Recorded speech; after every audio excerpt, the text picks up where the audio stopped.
Hello everyone, स्वागत है आप सभी का हमारे यूट्यूब चैनल में। जैसा कि दोस्तों आज के इस क्लास में हम लोग पढ़ने वाले हैं बिहार फायरमैन अनुबंध निश्चित एवं उत्पाद पुलिस के लिए मैथ के प्रश्नों को कवर करेंगे, जो कि आपके एग्जाम पॉइंट ऑफ व्यू से काफी महत्वपूर्ण होंगे। सारा प्रश्न आपका प्रैक्टिस सेट पर आधारित होगा। जो भी आपका प्रैक्टिस सेट संभावित प्रश्न पर आए हुए हैं उन सभी को इस वीडियो में जो है कवर किया जाएगा। मैथ के प्रश्नों को इस वीडियो में सारा प्रश्न नहीं बल्कि जो है आपको प्रैक्टिस सेट के रूप में जो है आपको करके दिया जा रहा है। तो आप लोग डेली क्लास से जुड़िए और आपको जो लोग को डेली जो है यहाँ पर आपको प्रैक्टिस करते रहना है। तो चलिए शुरू करते हैं आज की इस क्लास को और चीज़ों को समझते हैं। अगर आप टेलीग्राम से नहीं जुड़े हैं तो आप लोग टेलीग्राम से जुड़ जाइए। वीडियो की डिस्क्रिप्शन में आपको लिंक मिल जाएगा, वहाँ पर आपको सारा पीडीएफ जो है डल दिया जा रहा है। तो वहाँ से जाकर के आप लोग इस में रीड कर पाओगे और प्रैक्टिस आप लोगों को करते रहना। चूंकि एग्जाम डेट आपका रिलीज कर दिया गया तो एग्जाम तो आपका तय है, इसलिए आप लोगों को ज़्यादा से ज़्यादा प्रैक्टिस करना चाहिए। तो चलिए बिना टाइम को वेस्ट किए इस क्लास को शुरू करते हैं। तो पहला प्रश्न यार आप सभी के सामने यहाँ पर आपको एक नंबर में पूछा रहा है। तीन संख्याओं का यहाँ पर आपको रेशियो दिया हुआ है, एक्स वाई तथा जेड का योग यहाँ पर आपको दिया हुआ है 258 है। और आपको यहाँ पर कहा जा रहा है यदि एक्स वाई का रेशियो यहाँ पर आपको 2:3 तथा यहाँ पर आपको दिया वाई जेड का रेशियो 5:6 तो जेड का मान क्या होगा, ये आपको यहाँ पर पूछा जा रहा है। तो सबसे पहली बात हम लोग यहाँ पर रेशियो को सबसे पहले लिख देते हैं। रेशियो जो यहाँ पर आपको दिया हुआ है ये आपको यहाँ पर दिया हुआ है एक्स रेशियो वाई बराबर यहाँ पर आपको दिया हुआ है 2 रेशियो यहाँ पर आपको 3 लिखा हुआ है। ओके, आप कहा जा रहा है वाई रेशियो जेड बराबर यहाँ पर आपको दिया वाई रेशियो आपका यहाँ पर जेड हो जाएगा।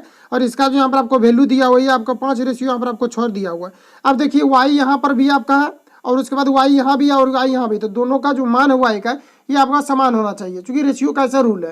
तो यहाँ पर बात करें तो सबसे पहले आपको यहाँ पर सेम बनाना पड़ेगा। सेम बनाने के लिए वाई का मान हम लोग क्या करेंगे कि इसमें हम लोग 3 में अगर यदि 5 से गुना करते हैं तो ये पूरे में आपको 5 से गुना पड़ेगा, क्योंकि रेशियो का रूल है।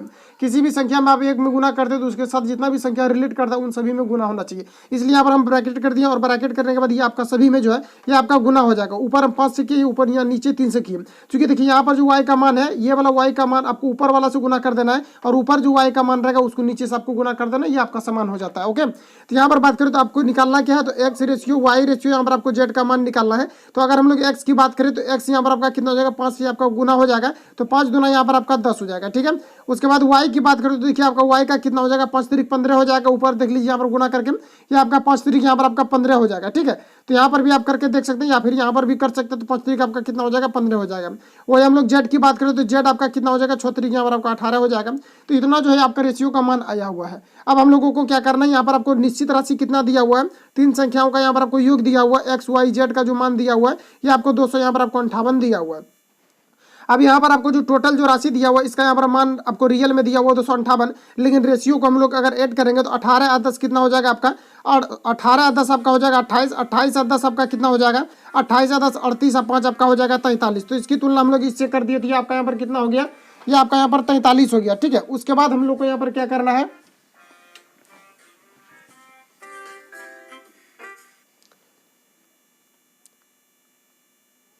उसके बाद यहाँ पर आपको देखिए क्या करना है, जैसे कि जो भी रेशियो यहाँ पर आपको दिया रहेगा उसका तुलना आपको उससे करना है। उसके बाद आपको यहाँ पर सिंपली ये करना है कि जिसको भी निकालना रहेगा उसको आपको यहाँ पर गुना करना है। तो हम लोग रेशियो का तुलना जो इस भी फॉर्मेट यहाँ आपको निश्चित राशि दिया हुआ है उसका तुलना उससे कर दिया, जो निकालना रहेगा उसको यहाँ पर आपको गुना करना है। तो पूछा क्या जा रहा है, जेड का मान पूछा जा रहा है। तो जेड का रेशियो यहाँ पर आपको ऑलरेडी 18 दिया हुआ है, तो यहाँ पर आपको 18 से गुना कर देना। इसको अगर हम लोग 43 से काटते हैं तो देखिए आपको कितना बार में कट जाएगा, ये हमें लगता है कि 6 बार में ये आपका कट जाएगा। ठीक है, तो 6 बार में आपका कट जाएगा, उसी को हम लोग गुना करते हैं तो 18 गुना 6 करेंगे तो ये आपका 108 हो जाएगा। ठीक है, तो करेक्ट आंसर की बात करें तो ऑप्शन यहाँ पर आपका डी जो है करेक्ट हो जाएगा। ओके, नेक्स्ट क्वेश्चन आगे बढ़ते हैं। अगला प्रश्न यार आप सभी के सामने यहाँ पर आपको 2 नंबर पूछा आ रहा है। सर आपका प्रैक्टिस सेट पर आधारित है जो कि संभावित प्रश्न है, इसलिए आपको जो ध्यानपूर्वक समझना है और पूरा प्रैक्टिस सेट को कवर करना है। रूपमनी पब्लिकेशन का जितना भी आपका प्रश्न था वो ऑलरेडी मैंने आपको कवर कर दिया है। उसके अलावा आपका जो रामान सर का बुक आया हुआ है, इसके अलावा जो आपका यूनिक पब्लिकेशन का आया हुआ है, इन सभी को मैं यहाँ पर जो कवर कर रहा हूँ। तो आप लोगों को बिल्कुल भी जुड़ते रहना है और क्लास को अटेम्प्ट करते रहना। इसके अलावा लूसेंट से जितना भी आपका इंपॉर्टेंट प्रश्न बना हुआ है उन सभी को मैंने कलेक्ट करके आपको दिया हुआ। साइंस जो चला हुआ आपका लूसेंट का चला हुआ है, इसके अलावा इससे जितना भी आपका बन रहा है उन सभी को मैं जो यहाँ पर कवर कर रहा हूँ। ठीक है, प्रैक्टिस सेट आपका पूरा चलेगा, लेकिन लूसेंट जो चलेगा उससे आपको सिलेक्टेड प्रश्न मिलेगा। क्योंकि लूसेंट जो आप पूरा पढ़ोगे तो वो जो काफी, क्योंकि वो अलग अलग एग्जाम के लिए इसके लेवल से जो भी बनेंगे उसको मैं यहाँ पर आपको सिलेक्ट करके दिया हूँ। ठीक है, प्रैक्टिस सेट आपका पूरा कवर हो जाएगा। नेक्स्ट की बात करें, यहाँ पर आपको पूछा रहा है कि यदि 11, 13 एक्स का औसत यहाँ पर आपको दिया हुआ 40 तो एक्स का मान क्या होगा, ये आपको यहाँ पर पूछा रहा है। तो देखिए फ्रेंड्स बात करें कि यहाँ पर आपको जो दिया हुआ है यहाँ पर 11 + 23 और उसके बाद यहाँ पर आपको x बराबर करके यहाँ पर x/3 करके इसका औसत जो निकाला हुआ होगा ये आपको 40 निकाल करके दिया होगा। चूंकि औसत का रूल है, सभी को जोड़ करके जितना भी संख्या को आपने ऐड किया उसे डिवाइड कर दो, ये आपको औसत निकल जाता है। तो यहाँ पर बात करें तो आपका x बराबर कितना हो जाएगा, तो ये आपका 4 तिरिक 12 यानी कि 120 हो जाएगा। और ये हम लोगों को क्या करना है कि जोड़ के उस पर ले जाना है, ठीक है। तो यहाँ पर हम डायरेक्ट कर रहे हैं, चूंकि बेसिक आप सभी को पता है। तो यहाँ पर अगर बात करें तो ये आपका कितना हो जाएगा, तो ये आपका 4 हो जाएगा। उसके बाद यहाँ पर आपका कितना हो जाएगा, तो ये आपका 3 हो जाएगा, यानी कि 34 इसमें आपका माइनस हो जाएगा। तो बोलिए 120 में अगर हम लोग 34 को माइनस करते थे आपका यहाँ पर 6 हो जाएगा और यहाँ पर आपका 8 हो जाएगा, 86 बच जाएगा, जो कि ऑप्शन नंबर यहाँ पर आपको सी में दिया हुआ है। Correct answer option number C यहाँ पर आपका करेक्ट हो जाएगा। ओके, नेक्स्ट क्वेश्चन आगे बढ़ते हैं। अगला क्वेश्चन यार आप सभी के सामने यहाँ पर आपको पूछा जा रहा है 3 नंबर में, एक धावक 200 मीटर की दूरी को 24 सेकंड में तय करता है, उसकी चाल कितने किलोमीटर प्रति घंटा होगा, ये आपको यहाँ पर पूछा जा रहा है। तो मैंने ऑलरेडी आपको बना करके बताया भी था कि अगर हम लोग को जैसे कि मीटर प्रति सेकंड में चाल रहता है, किलोमीटर प्रति घंटा में उसको चेंज करना रहता है, तो 8 हम लोग जो है 18/5 से गुना करते हैं, वही हम लोग वही अगर हम लोग बात करें तो किलोमीटर प्रति घंटा को अगर मीटर पर सेकंड में लेकर के जाना रहता है तो इसको हम लोग 5/18 से गुना करते हैं। तो ये आपको यहाँ पर याद रखना, ठीक है। तो यहाँ पर जो आपसे चीजें पूछी जा रही है, एक धावक है 200 मीटर की दूरी 24 सेकंड में तय करता है, तो उसकी चाल क्या होगा, ये आपको यहाँ पर पूछा जा रहा है। तो चाल बराबर आपका दूरी बटे समय हो जाएगा। तो दूरी की बात करें तो यहाँ पर आपको 200 दिया हुआ है और समय की बात करें तो यहाँ पर आपको 24 सेकंड दिया हुआ है। इसको आपको क्या करना है, तो इसको हम लोग किस में लेकर के जाना है, मीटर प्रति सेकंड, किलोमीटर प्रति घंटा में। तो 18/5 से आपको यहाँ पर जो है यहाँ पर आपको गुना करना है। अब चलिए हम लोग इसको कैंसिल आउट करते हैं, 6 से इसको काटिए, 6 3 18 हो जाएगा, सॉरी 6 चौक यहाँ पर आपका 24 हो जाएगा, 6 3 यहाँ पर आपका 18 हो जाएगा, 3 ऊपर हो जाएगा। और यहाँ पर देखिए 5 चौक 20 हो जाएगा, 20 से इसको काटिए आपका 10 बार में कट जाएगा। तो 10 3 कितना हो जाएगा आपका 30, यानी फाइनली जो आपका करेक्ट आंसर आएगा ये आपका 30 किलोमीटर प्रति घंटा आपका जो है ये आपका आंसर हो जाएगा, जो कि ऑप्शन नंबर यहाँ पर आपको ए में दिया हुआ है, ऑप्शन यहाँ पर आपका राइट हो जाएगा। ओके, नेक्स्ट क्वेश्चन आगे बढ़ता है। अगला प्रश्न यार आप सभी के सामने यहाँ पर आपको 4 नंबर में पूछा जा रहा है, एक आयताकार यहाँ पर आपको भूखंड की लंबाई यहाँ पर आपको दिया हुआ है 15 मीटर तथा चौड़ाई यहाँ पर आपको दिया हुआ 8 मीटर है। इसका यहाँ पर आपको क्षेत्रफल तथा विकर्ण की लंबाई यहाँ पर आपको ज्ञात करना। तो देखिए यहाँ पर आयताकार भूखंड जैसे कर दिया, तो हम लोग एक आयताकार भूखंड यहाँ पर आपको क्रिएट कर देते हैं ताकि आप समझ पाओ आसानी से। तो यहाँ पर आपको कहा जा रहा है कि लंबाई यहाँ पर आपको दिया हुआ है 15 मीटर, उसके बाद कहा जा रहा है कि चौड़ाई यहाँ पर आपको दिया हुआ 8। इसमें कहा जा रहा है कि इसका क्षेत्रफल निकालना है, उसके बाद इसका विकर्ण निकालना। तो क्षेत्रफल आपको पता है लंबाई गुना चौड़ाई होता है, यानी कि 15 ठीक कितना हो जाएगा आपका 120 हो जाएगा। तो ये आपका यहाँ पर 120, यानी कि इसका जो क्षेत्रफल निकल करके आया हुआ है ये आपका 120 आया हुआ। उसके बाद यहाँ पर आपको कहा जा रहा है कि इसका विकर्ण क्या होगा। तो मान लेते हैं कि यहाँ पर आप विकर्ण खींच सकते हो, तो ये आपका यहाँ पर विकर्ण हो जाएगा। तो देखिए यहाँ पर एक आपका जो बन रहा है ये आपका समकोण त्रिभुज बन रहा है, ठीक है। तो समकोण त्रिभुज जब यहाँ पर आपका बन रहा है, इसमें आपको करना क्या है, तो इसमें आपको यहाँ पर कर्ण निकालना। तो कर्ण के लिए फॉर्मूला होता है कर्ण स्क्वायर बराबर लंब स्क्वायर जोड़ आधार स्क्वायर आपका फॉर्मूला होता है। या फिर इस पर से अगर आप यदि मान लेते हैं कि कर्ण स्क्वायर, उतना लिखना क्या है आप लोग तो जानते ही है, उतना बेसिक यहाँ पर बताना नहीं है, ठीक है। क्योंकि कर्ण स्क्वायर बराबर लंब स्क्वायर जोड़ आधार स्क्वायर होता है, कर्ण का स्क्वायर हटाएंगे तो उस पर आपका रूट चढ़ जाएगा। तो हम यहाँ पर डायरेक्ट कर्ण निकालते हैं, ठीक है। तो यहाँ पर आपका कितना हो जाएगा 15 का स्क्वायर हो जाएगा, तो 225 आपका यहाँ पर हो जाएगा। और वही हम लोग 8 का स्क्वायर करते दिए आपका 64 हो जाएगा, ठीक है। इसको अंडर रूट करते हैं, यहाँ पर आपका कितना हो जाएगा 5 4 9, उसके बाद 6 2 कितना हो जाएगा 8, यहाँ पर आपको 289। तो 289 का अगर हम लोग यहाँ पर अंडर रूट निकालते दिए आपका कितना का होता है, तो ये आपका 17 का जो है आपका होता है, ठीक है। तो 17 हो जाएगा, यानी क्षेत्रफल 120। और हम लोग बात करें विकर्ण की, तो विकर्ण आपका 17 हो जाएगा, जो कि यहाँ पर आपको पूछा जा रहा है। तो ऑप्शन की बात करें फ्रेंड्स, तो यहाँ पर आपको ऑप्शन ए में यहाँ पर आपको दिया हुआ है, करेक्ट आंसर ऑप्शन नंबर यहाँ पर आपका राइट हो जाएगा। ओके, नेक्स्ट क्वेश्चन आगे बढ़ते हैं। अगला क्वेश्चन यार आप सभी के सामने यहाँ पर आपको 5 नंबर में पूछा जा रहा है, एक समकोण त्रिभुज यहाँ पर आपको पूछा जा रहा है, एक समकोण त्रिभुज के आधार तथा विकर्ण की लंबाई यहाँ पर आपको दिया हुआ 12 सेंटीमीटर तथा 13 सेंटीमीटर है। तो त्रिभुज का क्षेत्रफल क्या होगा, ये आपको यहाँ पर पूछा जा रहा है। तो अलजेब्रा से ज्यादातर आपका प्रश्न पूछा जाता है, क्योंकि 10th के बेसिस पर पूछा जाता है, इसलिए जो है ज्यादातर आपको अलजेब्रा से प्रश्न पूछा जाता है। तो यहाँ पर बात करें कि एक समकोण त्रिभुज के आधार यहाँ पर आपको कहा जा रहा है एक समकोण त्रिभुज है। तो सबसे पहले आप लोग एक समकोण त्रिभुज को बना लो, उसके बाद यहाँ पर आपको नामांकन नहीं करना है, क्योंकि आप ऑप्शनल यहाँ पर आपका है तो क्या नामांकन करना है। तो यहाँ पर आपको पूछा रहा है एक समकोण त्रिभुज का आधार तथा विकर्ण की लंबाई यहाँ पर आपको दिया हुआ है। तो आधार जो यहाँ पर आपको दिया हुआ क्रमशः जैसे कर दिया था आपका यहाँ पर आधार हो गया, वही विकर्ण की बात करें तो यहाँ पर आपको दिया हुआ है 13, ठीक है। इसमें कहा जा रहा है कि इसका त्रिभुज का क्षेत्रफल क्या होगा, ये आपको यहाँ पर पूछा जाता है। एक फॉर्मूला होता है हाफ गुना आधार गुना ऊंचाई, जो कि आपका समकोण त्रिभुज में भी लागू होता है। इसके अलावा आपका जो है समबाहु त्रिभुज में भी लागू होता है, लेकिन समबाहु त्रिभुज में ये तभी लागू होगा जबकि आपका ऐसे समबाहु त्रिभुज मान लेते हैं, इसमें अगर यहाँ पर आपका जो है लंब रहता है तभी ये आपका लागू होता है, क्योंकि इसका फॉर्मूला होता है हाफ गुना आधार गुना ऊंचाई। तो ऊंचाई आपका होना चाहिए, लेकिन समकोण त्रिभुज में भी ये आपका फॉर्मूला लागू होता है, क्योंकि इसमें ऑलरेडी आपका जो लंब ये आपका दिया हुआ रहता है। तो यहाँ पर अगर बात करें तो सबसे पहले यहाँ पर आपको लंब निकालना होगा, क्योंकि फॉर्मूला में कहा जा रहा है कि आपको लंब भी चाहिए। तो देखिए लंब हम लोग कैसे निकालेंगे, तो लंब के लिए हम लोग को फॉर्मूला का इस्तेमाल करना है 13 का स्क्वायर कर्ण स्क्वायर और माइनस आपको यहाँ पर क्या करना है, जैसे कि हम लोग को परपेंडिकुलर निकालना है तो 13 का स्क्वायर करेंगे तो आपका कितना हो जाएगा 169 हो जाएगा। वही हम लोग 12 का स्क्वायर करेंगे तो 144 हो जाएगा। इसमें माइनस करेंगे तो ये आपका 25 होगा, और 25 का अगर हम लोग निकालते हैं रूट तो ये आपका 5 निकल जाएगा। ठीक है, तो आप लोग निकाल के देखना चाहते हो तो आप लोग बिल्कुल इसको निकाल सकते हो। तो ये आपका कितना हो जाएगा 5 हो जाएगा। तो ये 5 जो आपका निकल करके आया हुआ है ये आपका लंबाई आया हुआ। अब इसमें कहा जा रहा है कि इसका क्षेत्रफल क्या होगा। तो देखिए समकोण त्रिभुज का जो क्षेत्रफल होता है ये आपका हाफ गुना आधार गुना ऊंचाई होता है। तो आधार ऑलरेडी यहाँ पर आपको 12 दिया हुआ है, इसके अलावा ऊंचाई हमने कितना निकाला है 5। अब इसको सॉल्व कीजिए, 2 से इसको कैंसिल आउट करेंगे तो आपका कितना हो जाएगा 6 बार में कट जाएगा। अब 5 गुना अगर हम लोग 6 करते तो आपका कितना हो जाएगा 30 हो जाएगा। तो यानी कहने का मतलब है कि 30 वर्ग सेंटीमीटर स्क्वायर होगा, क्योंकि वर्ग सेंटीमीटर में ही आपका किसी प्रकार का जो क्षेत्रफल आपका निकलता है इसी में निकलता है। तो फाइनली करेक्ट आंसर की बात करें तो ऑप्शन यहाँ पर आपका एक करेक्ट हो जाएगा। ओके, नेक्स्ट क्वेश्चन आगे बढ़ते हैं। अगला क्वेश्चन यार आप सभी के सामने यहाँ पर आपको 6 नंबर में पूछा रहा है। 3 लड़कों की औसत आयु यहाँ पर आपको दिया हुआ 16 वर्ष है। यदि तीनों की आयु का अनुपात यहाँ पर आपको दिया हुआ 4:7 हो तो सबसे छोटे लड़की की आयु कितनी होगी, ये आपको यहाँ पर पूछा जा रहा है। तो देखिए ऐसे प्रश्न में हम लोग क्या करेंगे, सबसे पहले यहाँ पर चीजें जो आपसे पूछी जा रही है कि 3 लड़कों की औसत आयु यहाँ पर आपको दिया हुआ कितना है, तो आपका यहाँ पर औसत आयु जो दिया हुआ ये आपका 16 वर्ष है। तो देखिए ये आपका 16 वर्ष जो दिया हुआ ये आपका एवरेज करके दिया हुआ है। अब चूंकि हमने क्या बताया आपको कि जब भी कभी रेशियो में, अगर यदि रेशियो नहीं बल्कि किसी प्रकार का सवाल दिया हुआ रहता है तो निश्चित राशि जिस भी फॉर्मेट में रहता है उसी फॉर्मेट में आपको दूसरा राशि को फाइंड करना है, उसका तुलना उससे करना, जो निकालना रहेगा उसको आपको गुना करना है। तो यहाँ पर बात करें तो यहाँ पर आपको जो दिया हुआ है, यहाँ पर आपको आयु कितना दिया हुआ है 16 वर्ष, लेकिन ये आपका एवरेज दिया हुआ है। लेकिन एवरेज को अगर हम लोग योग में अगर चेंज करते हैं तो जितना भी संख्या का वो एवरेज निकला हुआ है उसको गुना कर देते हैं तो वो आपका निकल जाता है क्या, तो वो आपका योग निकल जाता है। तो यहाँ पर 3 लड़का है तो इसको अगर हम लोग 3 से गुना कर देते हैं तो ये आपका योग निकल जाता है। अब योग क्यों हम निकालें, क्योंकि यहाँ पर आपका जो दिया हुआ है 4:5:7, इसको अगर हम लोग ऐड करेंगे तो ये आपका योग निकल जाएगा। नहीं तो आपको अगर मन है कि हम इस रेशियो जैसे औसत दिया हुआ औसत के फॉर्मेट में तुलना करेंगे तो यहाँ पर आपको फिर करना क्या पड़ेगा, तो 7 5 12 4 16 हो जाएगा। 16 को फिर क्या करना पड़ेगा, आपको एवरेज में चेंज करना पड़ेगा, औसत में चेंज करना पड़ेगा। तो इसमें आपको 3 से डिवाइड कर देना है तो आपका बटे के फॉर्मेट में हो जाएगा, तो ऊपर नीचे हो जाएगा, फिर आप काट करके आंसर ला सकते हो। लेकिन इजी वे में सोल्व करना है तो फिर आप ऐसे कर सकते हो। तो यहाँ पर बात करें तो कितना हो जाएगा, तो 7 5 12 4 16 हो जाएगा। तो योग का तुलना हम लोग योग से कर दिए। अब निकालना रहेगा उसको गुना करना है। तो निकालना क्या है ये देखिए, अगर एक्स वाई मानोगे तो फिर काफी लंबा चला जाएगा, इसलिए रेशियो के जो भी रूल है इसको आपको यहाँ पर जो अप्लाई करना है।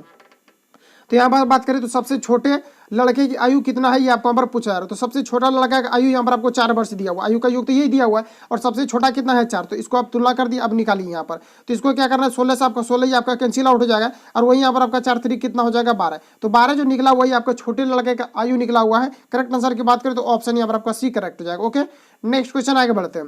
अगला क्वेश्चन यार आप सभी सामने यहाँ पर आपको 7 नंबर पूछा रहा है। 2 संख्याओं का योग यहाँ पर आपको दिया हुआ 80 है। यदि एक संख्या का 3 गुना दूसरी संख्या के 5 गुना के बराबर हो तो संख्याएं ज्ञात कीजिए। तो यहाँ पर आपको संख्या ज्ञात, सबसे पहली बात यहाँ पर जो योग आपको यहाँ पर दिया हुआ है ये आपको 80 दिया हुआ है। तो मान लेते हैं कि योग अगर आपको यहाँ पर दिया हुआ है तो आप योग में मान सकते हो कि एक्स वाई का आपको योग दिया हुआ है। अगर आप लिखना चाहते हो तो आप इसको लिख भी सकते हो। तो एक्स वाई का जो योग यहाँ पर दिया हुआ है ये आपको 80 दिया हुआ है। उसके बाद कहा जा रहा है कि एक संख्या दूसरी संख्या का 3 गुना है। तो मान लेते हैं कि एक संख्या आपका y है और दूसरी संख्या आपका जो है सॉरी एक संख्या आपका x है, दूसरी संख्या आपका y है। अब कहा जा रहा है यहाँ पर आपको कि यदि एक संख्या का 3 गुना, तो इसमें आप 3 से गुना कर दो, और दूसरी संख्या के 5 गुना के बराबर है तो इसमें आप 5 से गुना कर दो। ठीक है, इसको आप आगे भी ला सकते हो, ये आपका कोफिशिएंट हो जाएगा। और रेशियो जब लिखते हैं तो कोफिशिएंट आपका उलट जाता है रेशियो में। तो यहाँ पर आपको कहा जा रहा है कि संख्याएं क्या है। अगर हम लोग एक्स वाई का रेशियो निकाल लेते हैं, क्योंकि यहाँ पर आपको बराबर में दिया हुआ, जब बराबर में दिया हुआ रहता है रेशियो लिखते हैं तो वो कोफिशिएंट आपका उलट जाता है। तो 5 आपका इस पर आ जाएगा, यानी कि 5 आपका एक्स के जगह पर आ जाएगा, और वही 3 की बात करें तो ये आपका कहाँ पर आ जाएगा, तो ये आपका जो है वाई की तरफ चला जाएगा। तो ये आपका जो है रेशियो निकल गया। अब इसको जो है सॉल्व कीजिए। तो यहाँ पर एक्स वाई का जो मान दिया हुआ है यहाँ पर आपको 80 दिया हुआ है, और चूंकि ये दोनों का योग जो दिया हुआ है आपको 80 दिया हुआ निश्चित राशि, और यहाँ पर आपको देखिए एक्स वाई का योग कितना हो जाएगा, तो 5 3 यहाँ पर आपका 8 हो जाएगा। अब पूछा क्या जा रहा है, तो पूछा जा रहा है कि तो संख्याएं ज्ञात कीजिए। यहाँ पर आपको संख्या निकालना है, यानी कहने का मतलब दोनों संख्या निकालना है। तो दोनों संख्या निकालना है तो इसमें एक बार 5 से गुना करेंगे, दूसरा संख्या पहला संख्या निकलेगा x, और दूसरा अगर निकालना है तो इसमें 3 से गुना करेंगे। तो 8 से इसको काटिए, आपका 10 बार में कट जाएगा। 10 को एक बार 5 से गुना करेंगे, 10 5 50 हो जाएगा, और यानी कि 50 आपका x का मान हो गया, और वही y का निकालना रहेगा तो इसमें 3 से गुना करेंगे। 10 दिया कितना हो जाएगा 30। तो यानी फाइनली करेक्ट आंसर की बात करें तो 50 और 30 आपका जो है करेक्ट आंसर हो जाएगा। तो किस ऑप्शन में दिया हुआ ये देखिए, ऑप्शन आपको यहाँ पर ए में दिया हुआ है। Correct answer option number A यहाँ पर आपका राइट हो जाएगा। ओके, अगला क्वेश्चन यार आप सभी के सामने यहाँ पर आपको पूछा जा रहा है 8 नंबर में। यहाँ पर आपको कहा जा रहा है कि 15 का 150% प्लस 75 का 75% इसका वैल्यू क्या होगा ये आपको यहाँ पर पूछा जा रहा है। तो देखिए फ्रेंड्स, बात करें कि 15 का यहाँ पर आपको कहा जा रहा है, 15 का मतलब आपका गुना होता है, इसका कहा जा रहा है कि 150%। परसेंटेज को हटाएंगे, नीचे यहाँ पर आपका 100 हो जाएगा, प्लस दिया हुआ प्लस करेंगे। उसके बाद कहा जा रहा है कि 75 का 75 जैसे कह दिया, सॉरी यहाँ पर आपका देखिए 75, इसको सबसे पहले हम लोग यहाँ पर लिख लेते हैं, ठीक है। तो यहाँ पर अगर बात करें तो इसको एक बार फिर से हम लोग सॉल्व करते हैं। तो यहाँ पर आपका कितना हो जाएगा, ये आपका जो है 75 हो जाएगा, सॉरी 15 हो जाएगा, और 15 का यहाँ पर आपको कहा जा रहा है 150%। जैसे परसेंटेज खत्म किया तो यहाँ पर आपका डबल जीरो हो गया, प्लस है, प्लस लिखेंगे। उसके बाद कहा जा रहा है यहाँ पर आपको 75 का कहा जा रहा है कि 75%, जैसे परसेंटेज हटाएंगे तो यहाँ पर आपका नीचे 100 हो जाएगा। अब इसको हम लोग यहाँ पर सॉल्व करते हैं। तो देखिए इसको आप सॉल्व कर लो। तो जैसे कि 25 से इसको काटेंगे 4 बार में कट जाएगा, और 25 को इसको 6 बार में काटेंगे, क्योंकि 25 6 150 होता है, और 25 से इसको काटते हैं 25 चौक आपका 100 होता है। उसके बाद इसको आप और काटना चाहते हैं तो बिल्कुल काट सकते हो 2 से, इसको चलिए 2 से काटते दिए आपका 2 बार में कट जाएगा, इसको अगर काटते दिए आपका 3 बार में कट जाएगा। इसके अलावा इसको हम लोग यहाँ पर काटते हैं, इसको चलिए 25 3 75 हो जाएगा, और 25 चौक यहाँ पर आपका 100 हो जाएगा, ठीक है। उसके बाद इसको यहाँ पर एक बार लिख लेते हैं। तो 15 3 यहाँ पर आपका कितना हो जाएगा, ये आपका हो जाएगा 45, और नीचे आपका यहाँ पर 2 हो जाएगा, प्लस है प्लस। अब 25 को अगर हम लोग 3 से गुना करते दिए आपका 225 हो जाएगा, क्योंकि 75 थी आपका यहाँ पर 225 होता है, ये आपका यहाँ पर हो जाएगा, और बट्टे यहाँ पर आपका 4 हो जाएगा। अब इसको क्या करना है, एलसीएम लेंगे तो ये आपका 4 हो जाएगा। उसके बाद 45 गुना यहाँ पर आपका 90 हो जाएगा, प्लस हो जाएगा 4 4 खत्म हो जाएगा, यहाँ पर आपका कितना हो जाएगा 225 हो जाएगा, ठीक है। इन सभी को अब क्या करना है, आपको यहाँ पर ऐड करना है। तो जैसे इन सभी को हम लोग ऐड करते दिए आपका कितना हो जाएगा, तो ये आपका यहाँ पर 5 हो जाएगा। उसके बाद इसको ऐड करते हैं तो 9 2 कितना हो जाएगा 11, 1 हो जाएगा, 2 1 यहाँ पर आपका 3 हो जाएगा, यानी कि 304 हो जाएगा। इसमें आप क्या करना है, आपको 4 से डिवाइड करना है। तो चलिए 4 से डिवाइड करते दिए आपका कितना बार में कट जाएगा, तो 4 7 यहाँ पर आपका 28 हो जाएगा। 28 इस इसमें आप खिला देते हो तो यहाँ पर आपका 3 बच जाएगा, फिर 5 हो जाएगा। तो इसमें आप क्या करना है, तो 4 8 32, यानी कि आप 8 बार में खिला सकते हो, फिर आपका पॉइंट लगेगा 7 5 35 5 हो जाएगा, यानी कि 78.75 हो जाएगा इसका फाइनली करेक्ट आंसर, जो कि ऑप्शन नंबर यहाँ पर आपको बी में दिया हुआ, ऑप्शन बी यहाँ पर आपका राइट हो जाएगा। ओके, नेक्स्ट क्वेश्चन आगे बढ़ते हैं। अगला क्वेश्चन यार आप सभी के सामने यहाँ पर आपको पूछा आ रहा है, एक वृत्त की त्रिज्या को बढ़ाकर दोगुनी कर देने पर इसकी परिधि पहले से कितनी गुनी हो जाएगी, ये आपको यहाँ पर पूछा जा रहा है। तो सबसे पहली बात कि यहाँ पर आपका टाइपिंग मिस्टेक है, यहाँ पर आपको 2 गुनी नहीं होगा, यहाँ पर आपका 3 गुनी होगा, ठीक है। तो ये हमसे टाइपिंग मिस्टेक हो गया, क्योंकि देखिए यहाँ पर होता क्या है कि अगर मान लेते हैं कि अगर सेट का जो भी आपका फोटो है उसको खींच करके अगर सॉल्व करते हैं तो यहाँ पर होता क्या है कि जगह कम पड़ जाता है, उसमें फिर समझाने में प्रॉब्लम होने लगता है। इसलिए यहाँ पर क्या है कि उसको टाइप करते हैं ताकि विजिबल हो पूरी और आपको समझने में आसानी हो, क्योंकि विजिबल नहीं होगा तो फिर आपको समझने में प्रॉब्लम होगा, क्योंकि फोटो में क्लियर दिखता नहीं है। और उसका पीडीएफ बना करके, क्योंकि उसमें फिर रहता क्या कि मिक्सिंग टाइप का रहता है, उसमें कहीं पर साइंस मिल जाएगा, कहीं पर जीके मिल जाएगा, कहीं पर इंग्लिश मिल जाएगा, कहीं पर हिंदी, कहीं पर मैथ। तो एक जगह ये आपका जो है ये आपका होल कलेक्ट नहीं हो पाता है, जिसके कारण से इसको जो है यहाँ पर जो पीडीएफ यानी कि इसको जो है टेक्स्ट करके आपको जो है बताना पड़ता है, ताकि यहाँ पर जो आसानी से आप समझ सको, ठीक है। क्योंकि ये आपका मैथ का स्पेशल क्लास है। तो यहाँ पर बात करें तो यहाँ पर देखिए जो पूछा जा रहा है, एक वृत्त की त्रिज्या अगर 2 गुनी कर दिया जाता है तो 2 गुनी जैसे करेंगे, सॉरी यहाँ पर 3 गुनी होगा आपका, यहाँ पर टाइपिंग मिस्टेक है, 3 गुनी करेंगे। तो किसी भी वृत्त की अगर मान लेते हैं कि परिधि आपका यहाँ पर 2πr होता है, ठीक है। वृत्त का जो परिधि होता है ये आपका कितना होता है 2πr होता है। तो इसमें आपको कहा जा रहा है कि अगर यदि मान लेते हैं कि त्रिज्या को अगर 3 गुना कर देते हैं तो इसका वृत्त का परिधि क्या होगा, तो ये भी आपका 3 गुना हो जाएगा, क्योंकि ये सभी आपका कॉन्स्टेंट रहता है, ठीक है। ये सभी आपका क्या रहता है, कॉन्स्टेंट रहता है। किसी भी राशि में अगर ऐसा पूछा जाता है तो आपको ध्यान से रखना है।